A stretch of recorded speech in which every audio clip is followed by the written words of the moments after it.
2014ஆம் ஆண்டு நாடாளுமன்ற பொதுத் தேர்தலில் பாரதிய ஜனதா தலைமையிலான தேசிய ஜனநாயக கூட்டணி அமோக வெற்றி பெற்றது. அப்போது பீகாரில் இந்த அணி மொத்தமுள்ள 40 தொகுதிகளில் 31 இடங்களை கைப்பற்றியது. இதையடுத்து பாரதிய ஜனதாவை எதிர்ப்பதற்காக நிதிஷ்குமாரின் ஐக்கிய ஜனதாதளம், லாலுவின் ராஷ்டிரிய ஜனதாதளம், காங்கிரஸ் ஆகிய கட்சிகள் சேர்ந்து மெகா கூட்டணியை ஏற்படுத்தின. 2014ஆம் ஆண்டு ஜூலை 27ஆம் தேதி மெகா கூட்டணியை நிதிஷும் லாலுவும் அறிவித்தனர். 2015ஆம் ஆண்டு பீகார் சட்டசபை தேர்தல் அறிவிப்பு வெளியானதும் முதல்வர் வேட்பாளராக நிதிஷ்குமார் ஜூன் 5ஆம் தேதி அறிவிக்கப்பட்டு பரப்புரை நடைபெற்றது.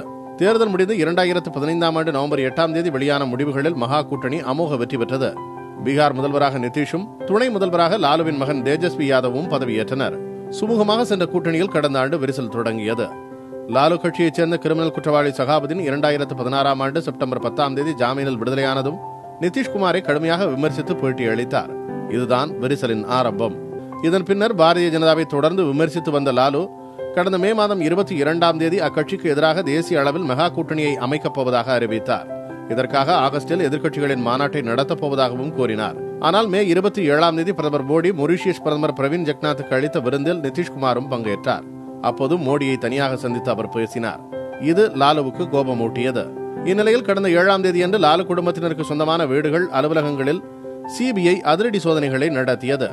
மறுநாள் 8ஆம் தேதியன்று லாலுவின் மகளும் எம்பியுமான மிசா பாரதி வீடு, அலுவலகங்களில் அமலாக்கப் பிரிவு சோதனை நடத்தியது. இந்நிலையில் ரயில்வே கேட்டரிங் மற்றும் நிலம் வாங்கிய ஊழல் வழக்கில் குற்றம் சாட்டப்பட்ட தேஜஸ்வி அவற்றுக்கு உரிய விளக்கம் தர வேண்டுமென கடந்த 12ஆம் தேதியன்று நிதிஷ் கட்சி கெடு விதித்தது. தேஜஸ்வி ராஜினாமா செய்ய மாட்டார் என்று லாலு கடந்த 14ஆம் தேதி அறிவித்தார்.